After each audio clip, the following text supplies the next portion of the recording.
Well, as we went around the state and talked to everyday Georgians who we actually work for, the same recurring theme came back time and time again, and that was go to Atlanta, do your business, but keep government off of our backs. And really the best way to keep government off people's backs is to look at what the Constitution says and make sure that what you're doing is in compliance with that Constitution.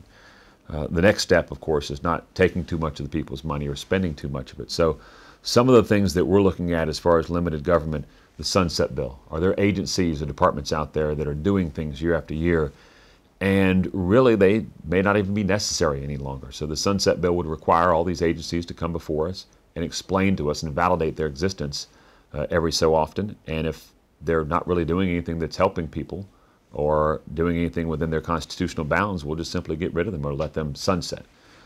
Another bill that we've talked about for many years, I think we can finally pass this year, is zero-based budgeting. And it really follows kind of the same theory, and that is all of these government agencies that are spending taxpayer dollars, once every few years, they need to justify every single dollar that they're spending from zero all the way up.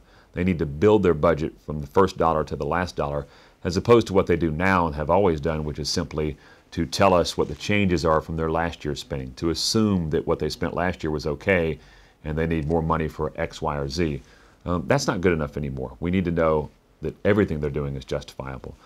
And then the third thing I think we need to do to really limit government is to ask the people of Georgia through a constitutional amendment whether they want to create some sort of limit as to how much government can spend. Is there an amount of money that is too much? I tend to believe there is, and I think most Georgians believe there is. So the Taxpayer Protection Act that has passed the Senate and is now in the House would say that to any amount of money collected above last year's spending adjusted for inflation plus population would have to go into the reserve fund and not be spent on some sort of new government program. Because as we know, one of the most difficult things in government is to get rid of a program. So why start something that's not absolutely necessary? So these are the things, sunsetting agencies, making these budgets work properly, justifying every dollar, and limiting spending over the long term. I mean, these are the things that we can go back to the people of Georgia who we work for and say, we've done your work and we've made sure your government is limited. One of the problems of our current tax system, and it's really a holdover from generations past, is that we tax inputs, we tax labor, we tax production, we tax those things that we really want more of. We want people to work more, we want people to produce more. So we need to move away from taxing those inputs and tax outputs instead. So get away from the income tax and move towards the consumption tax, because we want people to earn more money, we want more jobs created, and we don't like hidden taxes. So anytime you tax an input, and I'll use the example that's being discussed now, the tax on energy used in manufacturing, those taxes are being paid. They're being paid by consumers, but the problem is they're hidden into the price, which is terrible tax policy, because what Georgians expect, and everybody should expect, is to know what taxes they're paying and how much those taxes are. And anytime you have a hidden tax, it really is unfair to the ultimate consumer, and it's unfair to the taxpayer. So we say, look, let taxes be fair, let them be flat, let them be transparent, and let's not tax inputs or income or production. If you look around society in general, particularly the private sector, you will see where in the areas of education, and I would take continuing education in whatever vocation you may be involved with, what happens at your workplace in the private sector.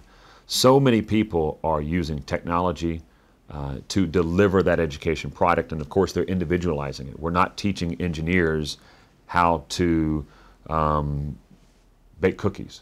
We're not teaching people who are working in some profession something that's not related to their profession.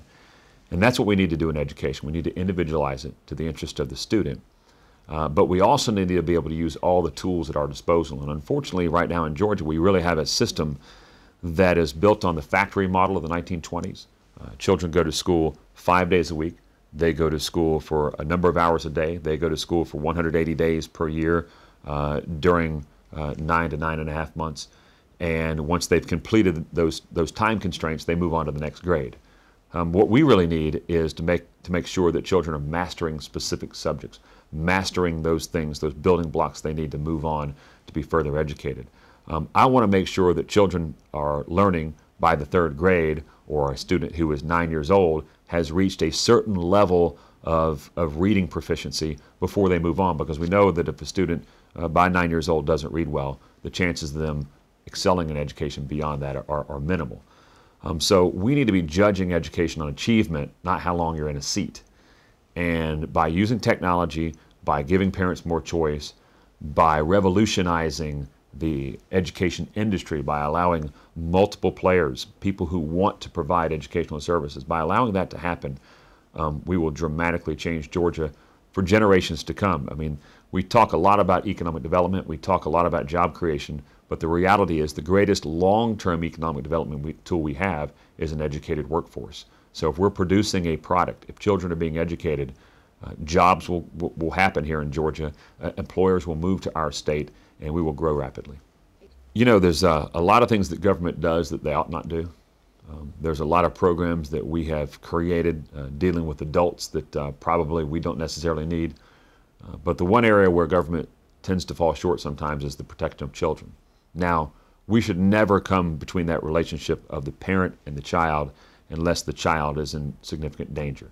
But that rarely happens in our society. I think parents are intrinsically have in them the greatest desire for the best well-being for their child. Not always the case, but most of the time. But what we do need to do is to send a very loud and clear message that those people who would prey on children, those people who seek to hurt children, that this is the last state you want to be in. That as Georgians, we value the protection of our children, and that if you are doing things that significantly injure a child, that we will find you eventually and we will prosecute you. One of the things we can do is make sure that if a child is abused, particularly as it pertains to sexual abuse at an early age, that there's some time after they become an adult that they can go and have the person prosecuted for doing that. What happens now in many cases is that statute of limitations runs out before the child even reaches adulthood, before they even get to the point where they feel safe making those accusations.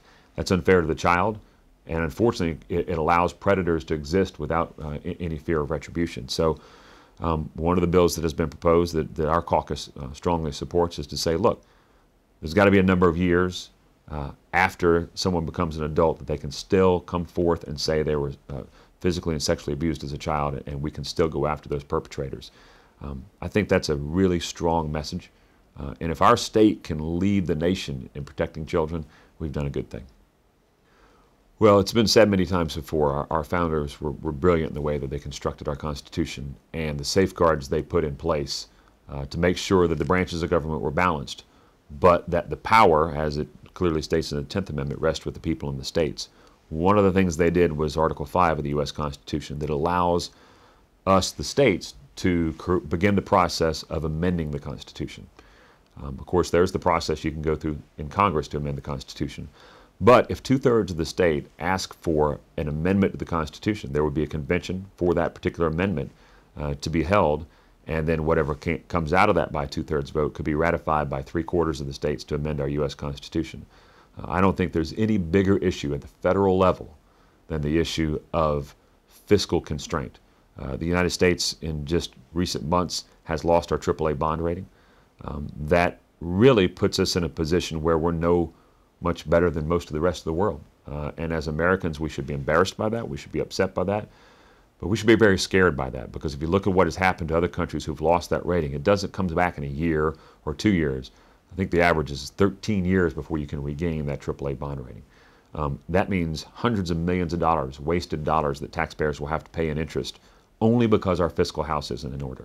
And if that weren't enough, it's really all of this stems from the fact that we have a $1.5, $1.6 trillion annual deficit happening right now, which has accumulated to $15 trillion in total debt. So for every taxpayer in America right now, they owe more than $100,000 just on the debt.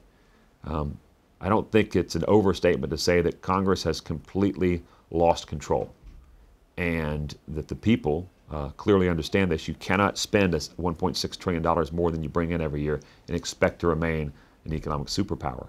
Something has to be done. The founders have this brilliant plan that said when the Congress won't do it, the states can step up, and that is what we're doing. 18 states have already done this. We would become the 19th state calling for an amendment to the United States Constitution for the balanced budget amendment. And once 34 states have done that, passed that resolution, that would be taken under consideration. There would be a convention for that specific purpose, and hopefully 3/4 of the states would ratify that, and we could finally get our fiscal house back in order. If Congress is not going to act, the states will have to. Our founders gave us a pathway to do that. It is a very legitimate pathway. They enshrined it in our Constitution, And the state of Georgia intends to begin going down that pathway to get to a balanced budget.